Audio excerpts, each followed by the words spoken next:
Hello guys, আমি আজকে তোমাদের সাথে একটা অসাধারণ রেসিপি শেয়ার করতে চলেছি। এটার নাম হচ্ছে পটেটো স্প্রিং রিবস। এটা তোমরা একটা আলু দিয়েই বানাতে পারবে। তো প্রথমে আলুটাকে কেটে ধুয়েই টিস্যু পেপারের মধ্যে শুকোতে দিবা ফ্যানের হাওয়ায়। এইভাবে সব আমি দিচ্ছি আলুগুলো পাতলা পাতলা করে কেটে এরকম করে শুকোতে দিয়ে তারপর আরও টিস্যু দিয়ে এটাকে ভালো করে শুকিয়ে নিবা, যাতে কোনো জল না থাকে এটার মধ্যে। দেখতে পাচ্ছ আমি কিভাবে করে নিচ্ছি, তো সেভাবেই করে নিবা। এটা বানাতে খুব একটা সময়ও লাগে না, তোমার 20 মিনিটের মধ্যে বানানো হয়ে যায়। তো এটা এইভাবে করে তারপরে তুলে নিবা, যখন শুকনো হয়ে যাবে তখন এইভাবে তুলে নিবা সবগুলো। নেওয়ার পর আর একটু শুকানোর ট্রাই করবা যাতে কোনো পরিমাণে জল না থাকে।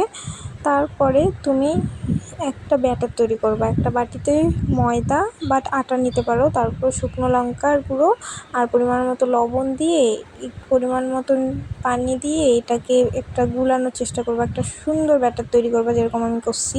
তারপরে এই আলুগুলোকে স্প্রিং করবা, একটা স্টিকের সাহায্যে স্প্রিং করে নিবা। তারপর এটা ব্যাটারে দিয়ে গ্যাসে দিয়ে দিবা চুলায়, হাই ফ্লেমের মধ্যে গরম করে দিয়ে এরপরে ভাজার সময় যেন চুলার আঁচটা লো টু মিডিয়াম থাকে। তো এরকম করে দেখো আমি ভেজে নিচ্ছি, চুলার আঁচটা লো টু মিডিয়াম রেখে ভালো করে ভেজে নিয়েছি। তোমরা দেখো এটা কতটা ক্রিস্পি আর কতটা সুস্বাদুই না হয়েছে। আমি কয়েকটা স্প্রিং করতে পেরেছি, বাকিগুলো তোমরা নিজেরাই দেখে নিও কীরকম স্প্রিং হয়েছে। বাট এটা খাইতে অনেকটা মজার ছিল। এটা খাওয়ার সময় তুমি একটু যদি বিট লবণ বা কিছু একটা দিয়ে খাও, অনেক সুন্দর লাগবে। Thank you. কেমন হয়েছে কমেন্টে জানিও।